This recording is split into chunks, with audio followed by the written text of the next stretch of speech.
Fala pessoal, tudo bem com vocês? Professor Lanzarin aqui e hoje eu trago a correção da prova de conhecimentos gerais aplicada no concurso público da Polícia Militar do Estado de São Paulo. A prova foi aplicada pela banca da VUNESP no ano de 2022 para o cargo de soldado. Se você não é inscrito aqui no canal Ciência Exata, já se inscreve, ativa o sininho para você ficar por dentro das notificações e não esquece de deixar seu like, beleza? Se tiver alguma dúvida, só colocar aqui nos comentários. Como de costume, eu deixo aqui embaixo na descrição do vídeo uma série de links. Tem o Instagram do canal Ciência Exata, tem a plataforma do canal Ciência Exata e também tem o material dessa prova em PDF. Bora para a correção? A economia mundial deixara totalmente de ser, como fora em meados do século XIX, um sistema solar girando em torno de uma estrela única, a Grã-Bretanha. Um certo número de economias industriais nacionais agora se enfrentavam mutuamente. Sob tais circunstâncias, a concorrência econômica passou a estar entrelaçada com as ações políticas, ou mesmo militares do Estado. Do ponto de vista do capital, o apoio político passaria a ser essencial para manter a concorrência estrangeira à distância. Do ponto de vista dos estados, a economia passou a ser, desde então, tanto a base mesma do poder internacional como seu critério. O texto refere-se à conjuntura histórica às vésperas da Primeira Guerra Mundial, que teria contribuído para a sua eclosão à medida em que, a alternativa A fala: as grandes corporações econômicas procuravam explorar politicamente a ideologia nacionalista no combate às organizações socialistas multinacionais. Essa aqui ela é falsa, tá? Embora já existisse algumas ideias comunistas nessa época, isso nem estava no auge, tá? A gente vem de uma época que a gente vem a Belle Époque, vem a Paz Armada. Aí a gente tem a Primeira Guerra Mundial, a Rússia sai da Primeira Guerra Mundial porque acontece a Revolução Russa lá, formando a União Soviética, e ali, lá em meados dos anos 30, anos 20, anos 30, que a gente vai ter ali uma ascensão de organizações socialistas, tá? Então aqui não faz parte do contexto da Primeira Guerra, do início da Primeira Guerra Mundial, tá? A alternativa B fala: a vinculação de governos economicamente fortalecidos com forças produtivas de grande dinamismo multiplicava no mundo as áreas de conflito. Verdadeiro, a nossa alternativa correta é a alternativa B. Vamos entender um pouco melhor qual que é o contexto da Primeira Guerra Mundial.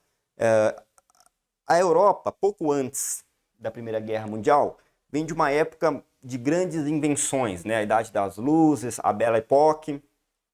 E é o que? Uma época que tem grandes invenções, né? E uma época de relativa paz. Só que enquanto acontecia essa paz, também rolava ali uma forte corrida armamentista por cada nação. As nações estavam se armando muito num período que é conhecido como a paz armada, né? Todo mundo se armando, porém em paz. E nesse contexto a gente começa a ter um nacionalismo exacerbado, né? Inclusive com ideias de que determinada etnia ou determinado povo era superior a outros. Nós temos o militarismo dessa paz armada e nós também temos o imperialismo, né? Ali com aquela corrida pela divisa da África, a busca pelas colônias e também essa busca por mercado consumidor. Bom, então nós temos ali um estupim, porque nós temos o nacionalismo versus o imperialismo, né? Imagina, países nacionalistas e ao mesmo tempo imperialistas, ou seja, querendo um país que se considera melhor que o outro, querendo expandir a sua influência, enquanto outros também se consideram e também querem expandir a sua influência, e todos se armando, teria um momento que haveria um estupim. E o estupim ocorre quando Francisco Ferdinando é assassinado por um sérvio. Aí a Áustria-Hungria declara guerra à Sérvia, a Rússia se alinha à Sérvia, a Alemanha se alinha à Áustria-Hungria e nós temos ali a Primeira Guerra Mundial, tá? Então a gente tem a vinculação de governos economicamente fortalecidos com forças produtivas de grande dinamismo que multiplicava, né, no mundo as áreas de conflito. Exatamente, a gente tinha várias áreas de conflito, várias. E o estupim aconteceu nesse assassinato do Francisco Ferdinando por um servo. Alternativa C fala: as disputas por mercados consumidores de produtos industriais e fornecedores de matéria-prima impediu a formação de alianças entre países. Falso. Claro que havia essa disputa por mercado de consumidores e por fornecedores de matéria-prima, mas havia também alianças entre países, tá? A própria guerra mundial é uma guerra de alianças, né? A gente fala ali da Rússia junto com a Sérvia, a Alemanha aliada ao Império Austro-Húngaro, a França e a Inglaterra, que sempre foram inimigas, também se alinharam, também fizeram parcerias, inclusive econômicas nessa época. Então ela é falsa. As independências das nações colonizadas da África e da Ásia prejudicavam a continuidade do crescimento econômico dos países imperialistas. Falso também, tá? Não só não foi a independência de países como de países da África e da Ásia que vão criar a Primeira Guerra Mundial, como essa independência vai acontecer mais tarde, lá em meados do século XX, beleza? Não tem nada a ver com essa época aqui. A alternativa é as exigências de proteção política das economias nacionais promoveu a ascensão de regimes ditatoriais das nações economicamente desenvolvidas. Também é falso isso aqui. Opa, eu coloquei um V na D aqui, mas é falso, tá? Também é falso. Por quê? Porque a ascensão dos regimes ditatoriais, eles vai surgir depois da Primeira Guerra Mundial, ali nos anos 20 e nos anos 30, que nós vamos ter a Alemanha fascista, que nós vamos ter a Itália fascista e vai acabar desencadeando na Segunda Guerra Mundial, tá? Então também outra afirmação que vai falar algo que aconteceu, porém aconteceu noutro contexto, aconteceu após a Primeira Guerra Mundial. Portanto, nossa alternativa correta, a alternativa B. Então vamos para a segunda questão. Quarta-feira, 9 de maio de 1945. Foi o primeiro dia de paz na Europa. As celebrações nessa semana foram ensombradas pelos acontecimentos no leste da Europa. Churchill exprimia seu temor de que as infiltrações soviéticas na Europa Central e nos Balcãs conduzissem a uma terceira guerra mundial. Perturbado por notícias acerca da iminente partida para o Pacífico de pelo menos metade das tropas americanas da Europa, Churchill alertava para o fato de que os russos ainda podiam manter grandes efetivos em campo ainda por longo período de tempo. O resultado da Segunda Guerra Mundial, que já se esboçava em maio de 45, alternativa A, consolidou a democracia liberal nos países de aliança militar de combate aos estados fascistas totalitários. Alternativa B, provocou a fusão de economias industriais desenvolvidas por meio da adoção de um único padrão monetário. C, reconfigurou as relações internacionais de poder com a emergência de regimes anticapitalistas em países do continente europeu. D, manteve a integridade territorial da Alemanha como uma barreira militar contra a expansão do comunismo. E a alternativa é, dividiu o mundo entre países predominantemente capitalistas na Europa Ocidental e predominantes socialistas no Extremo Oriente. Verdadeiro, a gente tem aqui logo após a Primeira Guerra Mundial praticamente dois blocos. Um bloco capitalista, que vai ser ali encabeçado pelos Estados Unidos, e um bloco socialista encabeçado pela Rússia, ou melhor, pela União das Repúblicas Socialistas Soviéticas, a União Soviética. A Europa Ocidental fica sob influência dos Estados Unidos, portanto capitalista, e a Europa Oriental sob influência da União Soviética. Então nós temos um lado capitalista e um outro lado socialista. Portanto, nossa resposta correta, a alternativa é. Manteve a integridade territorial da Alemanha? Só isso aqui já dá para garantir que é falsa, tá? Porque a Alemanha teve seu território dividido, tá? Nós vamos ter a Alemanha Ocidental e a Alemanha Oriental. Alternativa C, refigurou as relações internacionais de poder com a emergência de regimes anticapitalistas no continente europeu. Emergência de regimes anticapitalistas? Falso, né? Só teve um país que emergiu anticapitalista, né? Não teve países anticapitalistas que emergiram. Provocou a fusão de economias industriais desenvolvidas por meio da adoção de um único padrão monetário. Falso também, cada país continuou tendo seu padrão monetário, cada país continuou tendo a sua moeda, tá? Se alguém aqui pensou no euro, o euro vai surgir muitos anos depois, muitas décadas depois, né? E a alternativa A fala, consolidou a democracia liberal nos países de aliança militar de combate aos estados fascistas totalitários. Falso também, esses estados fascistas totalitários continuaram existindo após a Segunda Guerra Mundial. Portanto, nossa resposta correta, a alternativa é.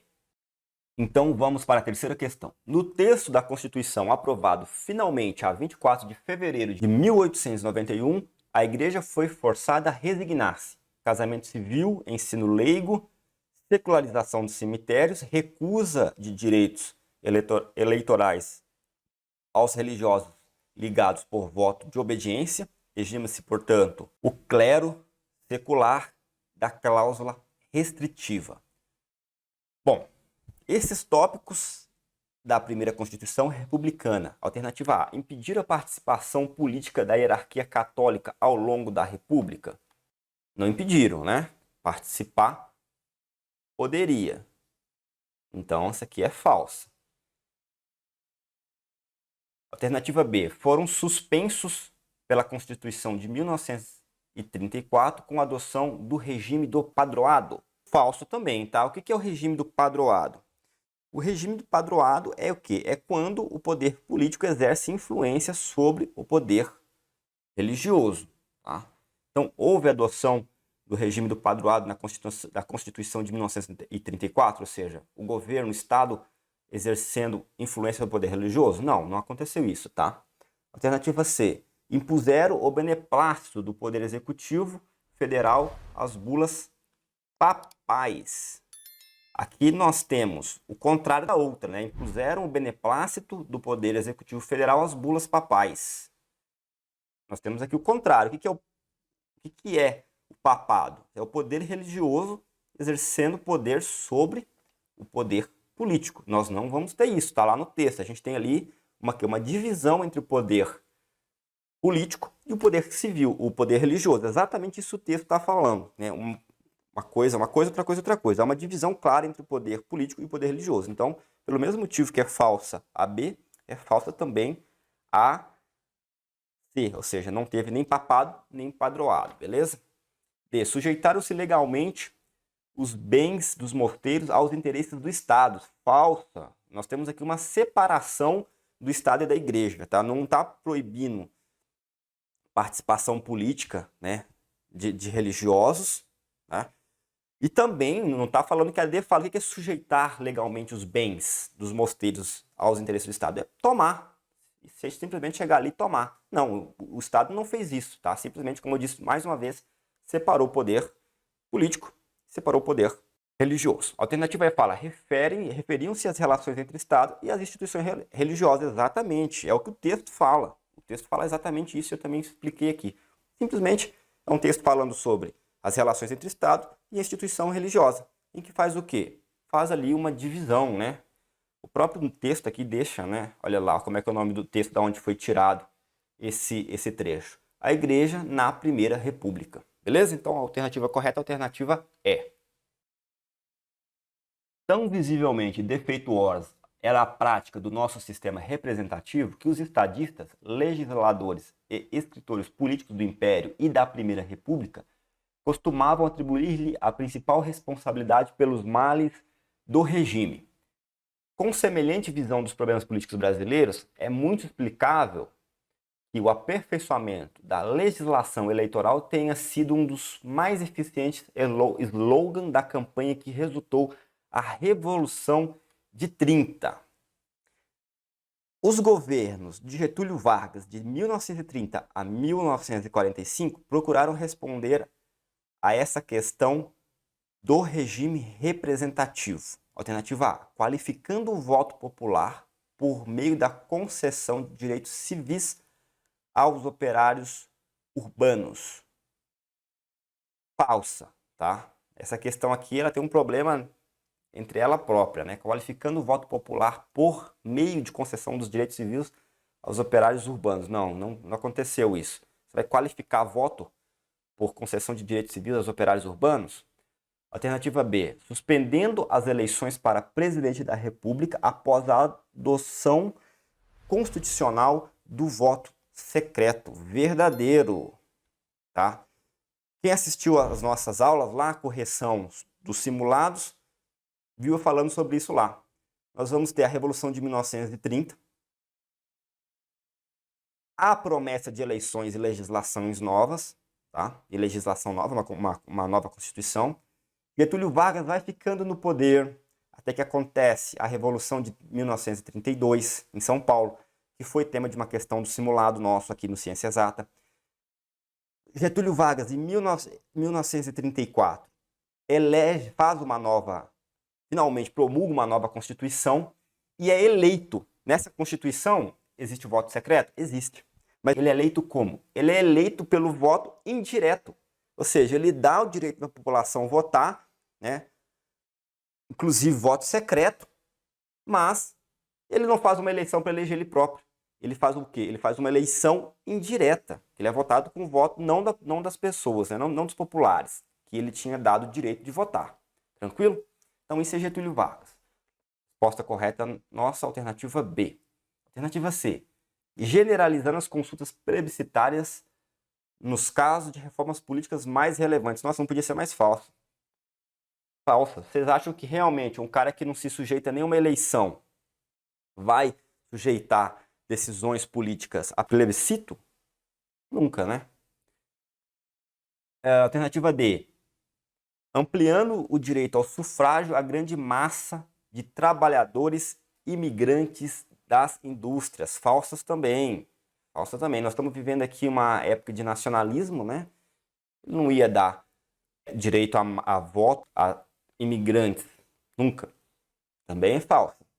A alternativa é restringindo o número de candidatos às casas legislativas por meio do sufrágio universal. Não houve essa restrição, teve hora que não poderia votar nem nada, porque simplesmente estava fechado mesmo, tá? Então, a resposta nossa correta é a alternativa B, suspendendo a eleição para presidente da República após a adoção constitucional do voto secreto. Exatamente, aconteceu o voto secreto. O governo de Getúlio Vargas ele é bastante complicado, ele toma o poder através da Revolução de 1930, depois ele se mantém no poder com uma eleição indireta, e em 1937 ele vai se manter no poder através do Estado Novo, né? Um golpe dentro do golpe, que dali para frente passa a ser declaradamente uma ditadura, né? Em nenhum desses momentos houve eleição para presidente da República, tá? Então, embora ele tenha dado voto secreto, o direito ao voto secreto, ele suspendeu as eleições. Então, nossa resposta é a alternativa B. Embora o argumento de pêndulo possa ter servido como elemento secundário de convencimento no processo decisório junto a funcionários em Washington, o mais plausível é, uma vez mais, a explicação pelo cálculo estratégico. Tendo em vista a alta possibilidade de envolvimento dos Estados Unidos na guerra, seria útil atrair o Brasil como principal ponto de sustentação político-diplomática no hemisfério sul. O texto alude à política exterior do governo Getúlio Vargas durante o Estado Novo. A grave tensão ideológica e militar em grande parte dos anos 30 poderia favorecer uma atitude pendular do governo brasileiro entre a Alemanha e os Estados Unidos da América. No final, a aliança dos Estados Unidos decorreu da condenação política do regime nazista pelo governo brasileiro. B. Pressupôs formalmente a democratização da política brasileira. C. Implicou o financiamento norte-americano da indústria de base no Brasil. D. Favoreceu o projeto do Estado brasileiro de proteger o preço dos produtos manufaturados exportados. E a alternativa é, aboliu a tradição brasileira de oposição à hegemonia norte-americana. Bom, quem fez o simulado se deparou, né, e depois assistiu a correção, deve lembrar que eu falei exatamente, a questão não era sobre isso, mas eu falei sobre isso durante a questão, que como eu sempre falo aqui, a gente não está aqui só para dar o gabarito, a gente quer sempre explicar alguma coisa a mais para que você saia da aula sabendo mais. Vamos ver o que eu disse lá na correção. Pela adoção de um nacionalismo extremado, por meio da qual se proibiu a entrada de capitais estrangeiros no país. Toma cuidado com isso aqui, tá? Havia sim um nacionalismo no Estado Novo, havia um nacionalismo em tudo que Getúlio Vargas fazia, mas não é extremado. Tanto que lá no início da Primeira Guerra, o Brasil não estava alinhado com os Estados Unidos, a União Soviética e a Inglaterra. O Brasil pendeu, inclusive, para o lado da Alemanha nazista, com uma certa proximidade de Getúlio Vargas com Hitler. O que vai fazer com que essa guinada de vez para o lado das forças aliadas, Estados Unidos, União Soviética e Inglaterra, é também, né, a gente tem que lembrar que tem um episódio ali dos submarinos nazistas afundando navios na costa brasileira, mas também tem propostas americanas para o financiamento de obras e de empreendimentos estatais no Brasil, como a criação da Petrobras, da Companhia Siderúrgica Nacional, entre outros, tá? Então a gente tem sim capital externo do Brasil na época do Estado Novo, nos governos de Getúlio Vargas, embora fosse um governo nacionalista. Ele não era extremado. Bom, então com isso, embora eu tenha falado ali início da Primeira Guerra, na verdade era início da Segunda Guerra, a gente consegue entender muito bem que aliança, no final a aliança com os Estados Unidos implicou o financiamento norte-americano da indústria de base no Brasil. Como eu falo lá no vídeo, os Estados Unidos financiaram, entre outros empreendimentos, a Companhia Siderúrgica Nacional. Foi assim que Getúlio Vargas se alinhou aos Estados Unidos. Então a alternativa C é a verdadeira. A alternativa A fala: decorreu da condenação pública do regime nazista pelo governo brasileiro. É falso, não foi bem assim as coisas. Inclusive eu falo lá que havia uma proximidade do regime do Getúlio com o regime nazista. A alternativa B fala: pressupôs formalmente a democratização da política brasileira. Para quem não fala, não lembra, eu falei na questão anterior. O Estado Novo é uma ditadura, vai de 1937 a 1945. Então essa aliança com os Estados Unidos não teve democratização nenhuma, tá? Continuou sendo uma ditadura, então falso também. Alternativa D fala: favoreceu o projeto do Estado brasileiro de proteger o preço dos produtos manufaturados exportados. Falso também, tá? Inclusive, depois da Segunda Guerra, vai haver um movimento exatamente contrário, né? Uma consequência da guerra, contrário a essa proteção de mercado a produtos exportados, né? E a alternativa E fala: aboliu a tradição brasileira de oposição à hegemonia norte-americana na América. O Brasil não teve, praticamente em nenhuma parte da sua história, uma tradição de oposição à hegemonia norte-americana. Não faz parte da tradição brasileira. O Brasil se opôs à hegemonia norte-americana, beleza? Então vamos para a questão de número 41 na prova. A abertura começou em 1974, quando o general Ernesto Geisel diminuiu as restrições à propaganda eleitoral. Por que teria o general Geisel tomado a iniciativa de começar a desmontar o sistema autoritário? Em 1973, houve um aumento brusco no preço do petróleo, promovido pela Organização dos Países Exportadores de Petróleo. Os anos do milagre estavam contados. Nessa conjuntura, seria melhor para o governo promover a redemocratização enquanto ainda houvesse prosperidade econômica do que aguardar para fazê-lo na época de crise, quando os custos e a manutenção do controle dos acontecimentos seriam muito mais altos. Analisando o texto sobre o projeto final de redemocratização, pode-se concluir que a abertura política resultou do enfraquecimento dos órgãos de repressão do regime militar? Falso, tá? A abertura ali começa em 1974, a gente sabe que vai levar 10 anos para se concluir, né? Ou seja, então, ela ainda após 1974, até o final da ditadura, ainda vai haver, né, ali os órgãos de repressão do regime militar. E essa repressão ainda, alguns aspectos dela ainda vai acontecer, ainda vai continuar existindo após o fim da ditadura militar, beleza? Então a alternativa A é falsa. B. A sociedade civil apoiou o cronograma de transformações políticas graduais do regime militar? Falso, né? A população apoiou outras coisas que não foram atendidas, inclusive, como, por exemplo, as diretas já. Né? Foi atendido? Houve apoio para que a primeira eleição após o fim da ditadura militar fosse indireta? Não, não houve apoio, justamente o contrário. Queria-se que a eleição fosse direta. E esse é só um exemplo, tá? Teve outras coisas do cronograma que não foram apoiadas pela sociedade civil, foram contestadas. Alternativa C. Contestação social ao regime militar derivou de sua incapacidade de obter empréstimos no exterior. Falso também, tá? Continuou tendo capacidade de obter empréstimos no exterior, tanto que é um período que o Brasil mais se endivida, quadriplica, né, a dívida externa do Brasil. A D fala: legitimidade do regime militar dependia da manutenção do crescimento econômico. Falso também. E a alternativa E fala: a distinção política do regime militar contou com a aprovação consensual das Forças Armadas. Verdadeiro. Alternativa correta, alternativa E. Tá? Essa abertura ela começa sim com uma aprovação consensual das Forças Armadas. Beleza? Então vamos para a parte de geografia da prova. uma questão de geografia, mas também uma questão de atualidades, o que não é nenhum problema, né? Lembrando que geografia e atualidades e também história andam ali de mão dadas, né?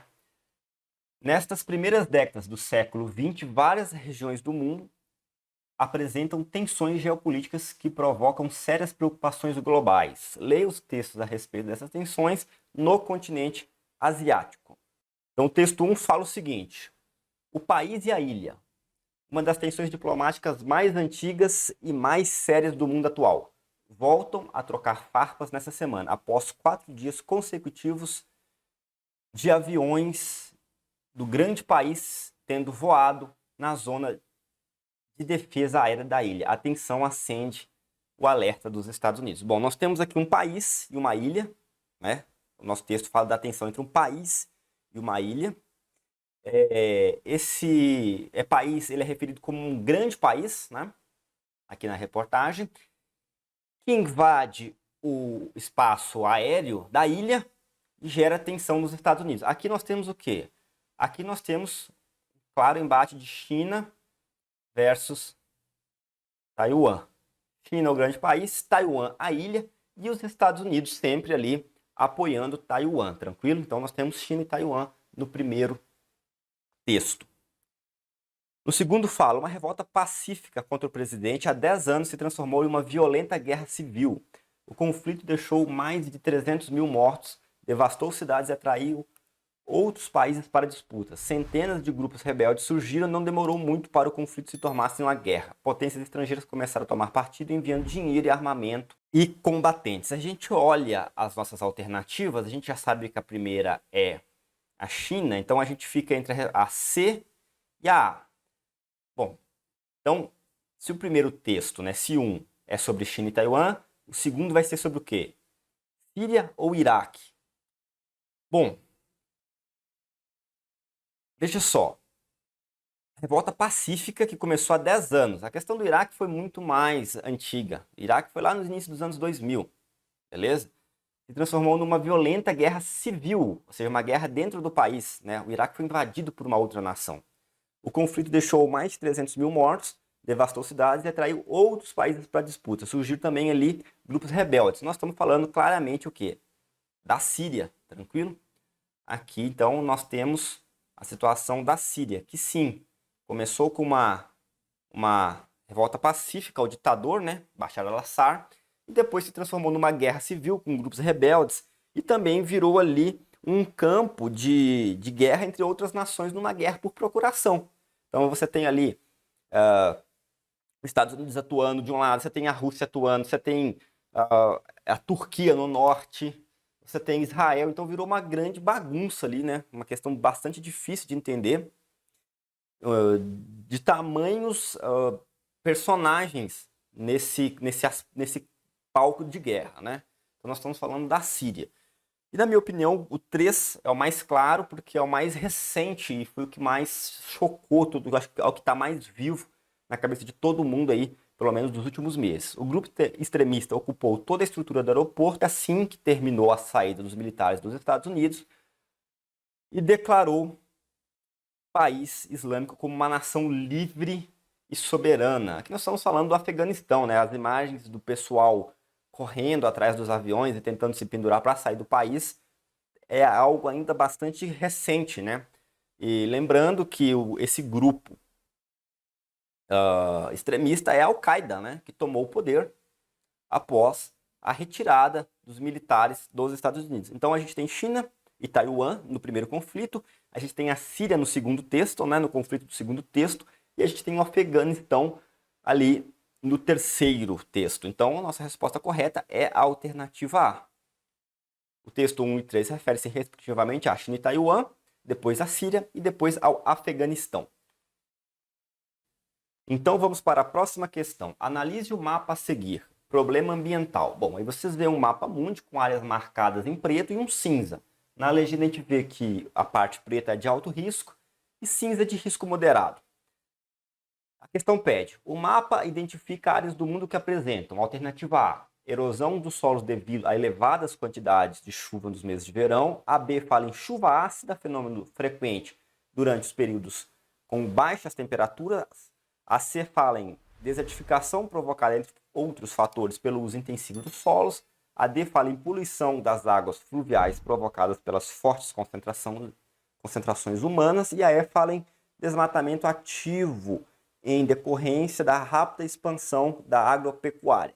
Bom, se você está acostumado a estudar geografia, se você tem uma boa noção de geografia, você logo vai identificar que existe uma singularidade, né? Uma coisa que liga todas essas áreas marcadas no mapa. E veja só, nós temos aqui a Patagônia, na Argentina, o Atacama, no Chile, aqui o deserto no norte do México e no oeste dos Estados Unidos, o deserto da Namíbia, aqui na África, também na África, no sul da África, o deserto de Kalahari,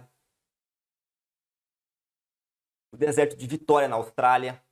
Nós temos aqui toda aquela extensão árida do Oriente Médio, né, da Península Arábica, também a faixa de Sahel, o norte da África. Ou seja, nós temos o quê? Regiões áridas ou semiáridas, né, como aqui o semiárido brasileiro, tá? E também uma área de desertificação aqui no sul do Brasil, lá nos Pampas, onde está acontecendo um processo de desertificação, beleza? Então você percebe que o quê? Que a resposta está no mapa. Qual que é a nossa alternativa correta? A alternativa C, a desertificação provocada, entre outros fatores, pelo uso intensivo dos solos. As outras falam em erosão do solo devido à quantidade de chuva, a outra fala em chuva ácida, a outra fala em poluição das águas fluviais, e a outra fala desmatamento ativo em decorrência da rápida expansão agropecuária. Todas falsas, porque são todas com situações que não são nada comuns ao deserto, né? Problemas com chuva, poluição de águas fluviais e também expansão, né, da agropecuária. Então, nossa resposta correta, alternativa C. Então vamos para a próxima. É um dos mais importantes rios brasileiros, sendo o maior que corre totalmente no espaço nacional. E é o quarto maior rio da América do Sul. É um rio de planalto com cachoeiras e corredeiras em diversos trechos. Além do fator histórico, o rio exerce importante papel como fonte de energia elétrica e irrigação. Suas águas são usadas para a agricultura, irrigada na produção de várias espécies de frutas que são exportadas para várias partes do mundo. O texto retrata a característica do rio Tietê, Tocantins, São Francisco, Paraná ou Xingu. A resposta está aqui, ó. É um dos mais importantes rios brasileiros, sendo o maior que corre totalmente em espaço nacional. Então, é o São Francisco. Todas as outras informações só confirmam o que a gente já sabe sobre São Francisco. Rio de Planalto, com cachoeiras, corredeiras em diversos trechos, tem o fator histórico do São Francisco, né? E também suas águas são utilizadas para a agricultura e principalmente na fruticultura, tá? Mas a resposta principal, quando chegou ali, o maior rio que corre totalmente no espaço nacional, o Rio da Integração Nacional, aí você tem o São Francisco, beleza? Então vamos seguir. Observe o gráfico, expectativa de vida ao nascer, ambos os sexos, 1950 a 2019. A leitura do gráfico e os conhecimentos sobre as condições socioeconômicas da população brasileira permitem afirmar que a alternativa fala a evolução da expectativa de vida foi contínua entre 1950 e 2019, mas não foi homogênea entre estados e regiões do país. Bom, a gente vê que tem uma evolução de expectativa de vida contínua mesmo entre todos esses anos, né? Você vê que tem uma linha de tendência aqui ascendente, né? Ela sempre cresceu, hora nenhuma ela diminui. Então, está correto a primeira parte da nossa alternativa e depois fala, mas não foi homogênea entre os estados e regiões do país. E aí eu te pergunto, você como brasileiro, você que assiste jornal, você que estuda, você acredita que todas as regiões do país têm as mesmas condições para promover a evolução da expectativa de vida? A gente sabe que não. O Brasil é um país extremamente desigual. A gente tem áreas com baixíssima infraestrutura, enquanto áreas do país muito bem atendidas com IDH de primeiro mundo e com a expectativa de vida também elevadíssima. Então a gente tem no Brasil contrastes. O Brasil é um país de contrastes. Então a expectativa de vida, embora ela venha aumentando desde a década de 50, em nenhum momento o gráfico mostra para nós que ela diminui, esse aspecto ele não é homogêneo para todas as regiões do Brasil, tá? Tem áreas que a expectativa de vida ainda é muito baixa, ou cresce muito pouco, né? Em algumas deve, não duvido nada, diminuir, né? Se você pega algum aspecto social ali, alguma bolha social, inclusive devido à violência, beleza? Então a nossa resposta correta é a alternativa A. Vamos passar nas outras para a gente entender melhor a questão. A expectativa de vida apresentou maior crescimento a partir do final do século XX, devido à expansão do processo de urbanização. Olha, final do século XX nós estamos falando de quê? De 1900 para frente, de 1980 para frente, 85 para frente, é o final do século XX. E a gente vê que a expectativa ela vem crescendo aqui desde meados, né, desde a metade do século. E outra coisa, o processo de urbanização não aconteceu no final do século XX. Ele vem lá desde a década de 50. Então, a alternativa B é falsa. A alternativa C fala, entre 1950 e 1990, o aumento da expectativa de vida foi maior na zona rural, onde as condições de vida são mais saudáveis. Agora, toma cuidado aqui com o seu romantismo bucólico, tá? De repente, você deve estar pensando assim, meu avô, né, viveu na roça até os 200 anos, tomando café e fumando Bahia. Beleza, mas eu te pergunto, aonde? Você consegue ver isso no mapa? Não consegue. E essa informação, ela é real? É difícil, né? A gente tem zona rural com boas condições e com péssimas condições. Tanto que há um êxodo rural, né?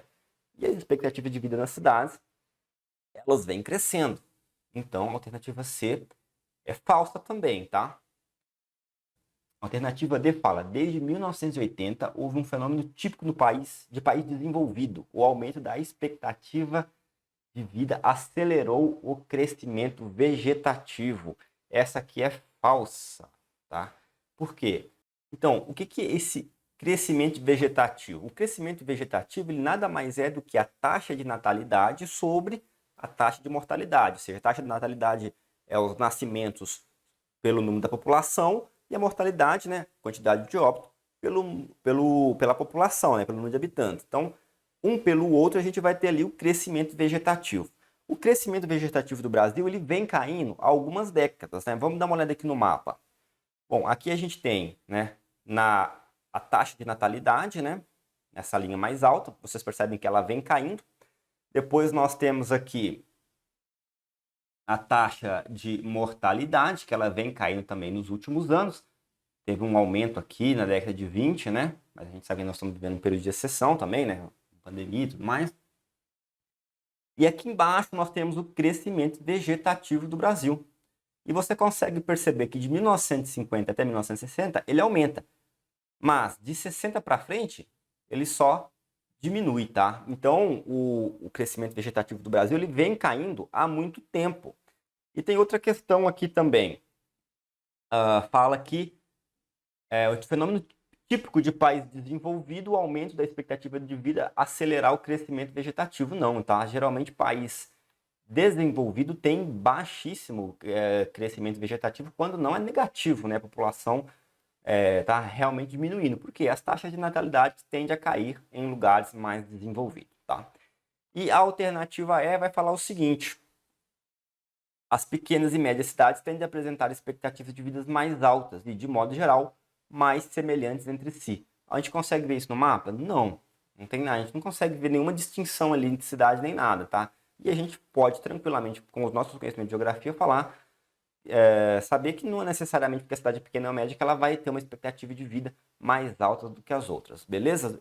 Inclusive esse interiorzão do Brasil aí, em muitos lugares pequenos e médios, né, embora sejam cidades pacatas e tudo mais, são lugares que a infraestrutura deixa muito a desejar, né? Então a gente não pode afirmar o que diz a alternativa E.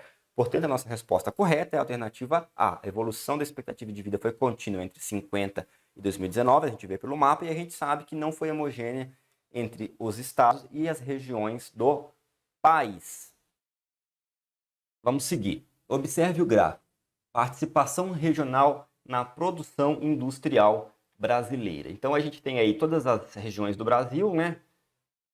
Em cinza, claro ali, 2017, 2008, e depois ali em escuro, no preto, 2019, 2018. E a gente percebe que há uma maior participação em todas as regiões, exceto a Sudeste, né? Aqui na região Sudeste, a gente percebe que houve uma menor participação da região Sudeste na produção industrial brasileira. Como eu já falei, nas outras todas há um aumento. A partir da leitura dos dados do gráfico e dos conhecimentos sobre participação industrial das regiões, é correto afirmar que o fraco crescimento da participação da região Sul deve ser atribuído, entre outros, à expansão da agroindústria instalada no Centro-Oeste. O fraco crescimento da participação da região Sul, ela aumentou. Houve um aumento, não tem nada a ver. Falso. Alternativa B fala: a redução do papel do Sudeste está relacionada ao fato de a região apresentar fraco crescimento dos setores da construção civil e metalúrgico.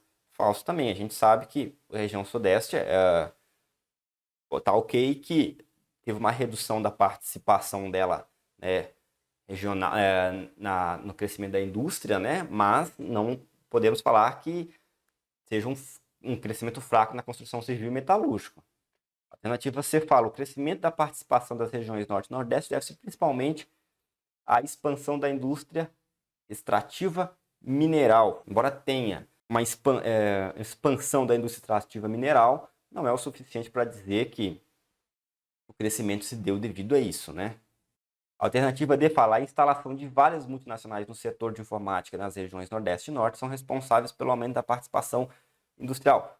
Falso também. A gente tem instalação de várias multinacionais, né, no setor de informática ali no Nordeste, Recife, por exemplo, mas não dá para dizer que foi isso também, tá? E a alternativa E fala: o processo de descentralização industrial ocorrido no Brasil é fator importante para explicar a perda da participação industrial do Sudeste. A alternativa E é a correta. Por quê? Porque, na verdade, o que está acontecendo? Não é que o Sudeste está fraco ou tem alguma outra indústria fazendo com que as outras regiões aumentem, uma indústria específica, um setor. O que há é uma descentralização da indústria, né? As indústrias estão saindo daquele eixo ali, né? São Paulo principalmente, né? E indo para outras regiões do Brasil, em busca de quê? Custos mais baixos, né? Busca de isenção de impostos, diminuição de impostos, mão de obra mais barata, às vezes uma isenção fiscal ou uma doação de um terreno, uma concessão de um terreno por alguns anos. Ou seja, há um processo no Brasil de descentralização industrial. E isso faz com que o Sudeste tenha uma menor participação. Por quê? O que acontece? As outras regiões, que anteriormente eram menos atendidas por indústrias, elas têm ali a sua participação aumentada, uma vez que essas indústrias passam a migrar para lá, beleza?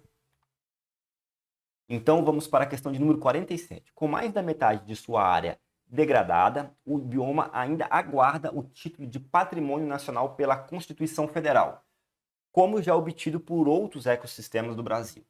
É o segundo maior bioma da América do Sul. Especialistas alertam para os danos irreversíveis que o intenso processo de degradação pode trazer não só para o bioma, mas também para a sociedade, ao pôr em risco a disponibilidade de água e a regulação do clima.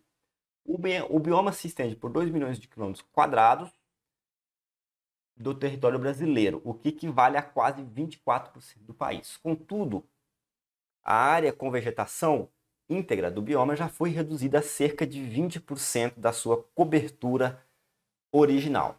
O texto mostra a redução do bioma. A alternativa A fala dos campos, B, cerrado, a C fala pantanal, D, matas araucárias e D, mata atlântica. A resposta ela está aqui, segundo maior bioma da América do Sul, tá? Qual que é o segundo maior bioma da América do Sul? É o cerrado. Portanto, a nossa alternativa correta é a alternativa B. Temos outras indicações aqui, ó, 24% do país, aqui é bastante, né? Os outros biomas aqui apresentados, eles não têm essa cobertura. E também, outra importância aqui que fala aqui em cima, ó, em risco da disponibilidade de água, tá? Uma região riquíssima em água, embora também seja quente, né? Tem uma época de seca e uma época de chuva. É uma região riquíssima em água, né? Os principais rios do Brasil estão ali ou nascem ali, né? e também é muito importante para a regulação do clima, tá? Então, falar ali que o bioma está sendo destruído, isso aí, infelizmente, todos estão sendo, né? O que mata a questão mesmo é o fato de ser o segundo maior bioma da América do Sul, a questão da água e o percentual que ele ocupa do território brasileiro. Portanto, nossa resposta correta é a alternativa B. Questão anterior é uma questão de geografia, mas também uma questão de atualidades, né? Igual a gente falou lá na outra questão, essas matérias elas andam muito juntas. Por isso que é importante para você ir bem numa prova dessa, não só você estudar, como você estar sempre bem informado. E essa aqui, mais uma questão de atualidades, vai te mostrar isso. Olha só, no último domingo, 11/7, foi histórico para o país. Aos gritos de liberdade e abaixo a ditadura, manifestantes em todos o país foram às ruas para protestar contra o presidente Miguel Dias-Canel. Algo inédito do país. A crise se tornou tão insustentável que nem a proibição da realização de atos foi capaz de conter a população. Uma multidão ocupou as ruas da capital e muitos participavam de um protesto pela primeira vez na vida. Uma manifestante disse que a população está farta da crise econômica, da fome e da pandemia de Covid-19. A manifestação inédita ocorreu aonde? Alternativa A fala Chile, B Colômbia, C Peru, D Cuba e Bolívia. Veja só, de histórico. Histórico porque houve uma manifestação, gente. Uma manifestação. As pessoas gritavam liberdade e abaixo a ditadura. Beleza? Aqui nós temos uma manifestação, uma manifestante que foi pela primeira vez na vida, né? Uma manifestação, a primeira vez que ela participa de uma manifestação. Qual desses países, né, caberia essas afirmações, né? Chile, Colômbia, Peru, Cuba ou Bolívia? É lógico que é a alternativa D, Cuba, que está aí há décadas sob uma ditadura. Tá? No Chile vem tendo protestos há anos, sempre teve. Colômbia, Peru, Bolívia também. Esses países têm manifestação, as pessoas saem à rua, né? A pessoa que não participou de uma manifestação num desses países foi porque não quis, porque sempre acontece, né? Sempre acontecendo ali por um ou outro motivo, seja de nacional ou seja numa região de um país. Já qual é o país que há anos não se pode fazer uma manifestação, há anos o governo reprime fortemente, há anos as pessoas vivem protegidas da informação que vem de fora, né? O governo tem um total controle dos meios de comunicação de massa. É Cuba, beleza? Indígenas voltaram a protestar hoje, 27/8, contra o marco temporal para a demarcação de terras indígenas. O grupo está em Brasília para acompanhar a votação do tema, que chegou a entrar na pauta do Supremo Tribunal Federal esta semana e deve ser retomado na quarta-feira. Durante o julgamento, os ministros poderão discutir a questão do marco temporal. O marco temporal é defendido por ruralistas que veem a possibilidade de ocupar terras indígenas, incorporar o conjunto de leis envolvendo conteúdos relacionados à posse de terra e assuntos trabalhistas, têm sido discutidos por grupos indígenas que se sentem desprotegidos em áreas de fronteira. D. Deve ser proposto pelo Congresso Nacional para ser incorporado à Constituição Federal de 1988 e, por último, a alternativa E, impede os indígenas de usar as terras para exploração de madeira e garimpagem. Gente, o que o marco propõe, né? A tese do marco temporal, ela vai estabelecer, ela propõe que as populações indígenas só podem reivindicar terras que ocupavam na data da promulgação da Constituição de 1988, ou seja, aquilo que foi conquistado depois, elas perderiam. E por que os ruralistas eles são a favor, né, desse marco temporal? Por que eles querem tanto essa aprovação? Porque eles percebem ali a possibilidade de eles ocupar as terras que no momento estão nas mãos dos indígenas, ou seja, terras que eram dos indígenas e foram conquistadas a partir de 1988, reconquistadas no caso, passariam a ser dos ruralistas, tá?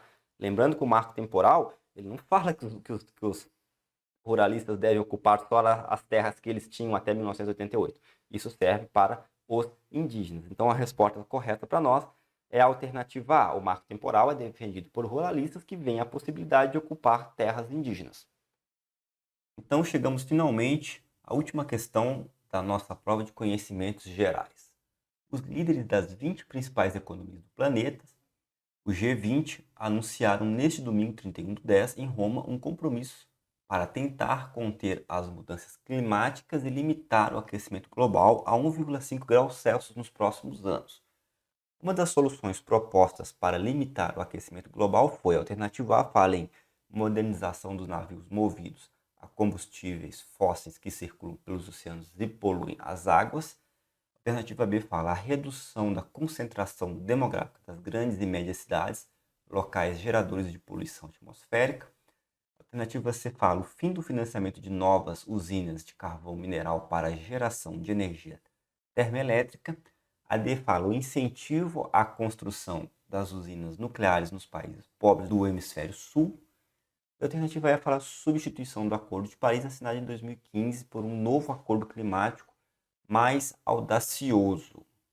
Bom, a redução da concentração demográfica nas grandes cidades, acredito que seja uma que a gente já pode cortar de cara, totalmente inviável. Imagina como vai simplesmente forçar as pessoas a mudarem ou não ter, ou ter um controle de natalidade em vários países do mundo, ser totalmente inviável, não faz nenhum sentido.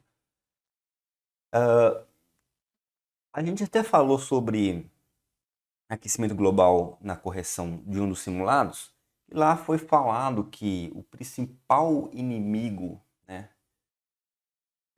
do clima é a queima dos combustíveis fósseis.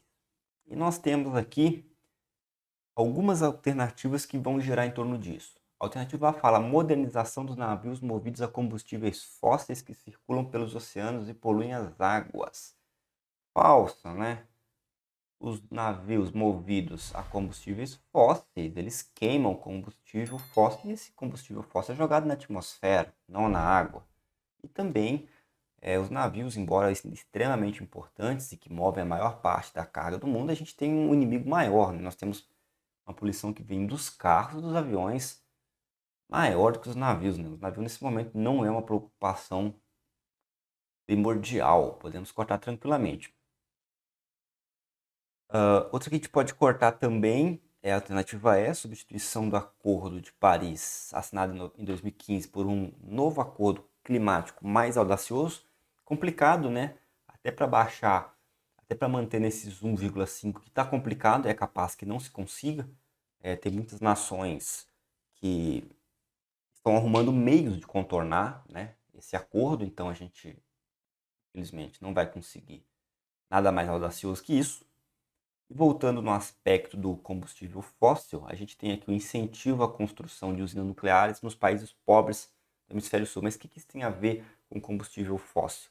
Bom, usina nuclear não é fóssil. Ela tem um resíduo nuclear, ela tem um baixo nível de poluição. O único problema dela é o resíduo nuclear. Ela não tem uma grande emissão de gases que são jogados na atmosfera. Porém, no hemisfério sul, principalmente aqui na América, a gente tem muita usina hidrelétrica, né? Aqui são poucas as usinas de carvão mineral, então não faria sentido. A gente tem um inimigo maior, que é o quê? São as usinas de carvão mineral, principalmente na Europa, tá? Então, o fim do financiamento das novas usinas de carvão mineral para a geração de energia termoelétrica. Essa aqui é com certeza a principal, tá? Eu acho que mesmo sem ter lido essa reportagem, sem ter acompanhado esse tema, daria para acertar, porque usina de carvão mineral polui muito. O carvão mineral é um dos mais agressivos, né? Todos os combustíveis. E, bom, para mover uma usina, a queima tem que ser muito alta, e nós também temos, hoje em dia, tecnologias que conseguem gerar energia elétrica de maneira mais eficiente. Então, essa substituição, mesmo que seja gradual, seria uma excelente alternativa, mais importante que as outras até, beleza? Então por hoje é isso, pessoal. Espero que vocês tenham gostado da correção. Se ficou alguma dúvida, deixa aqui nos comentários. Não esquece de deixar seu like e se inscrever no canal caso não seja inscrito, beleza? Até a próxima!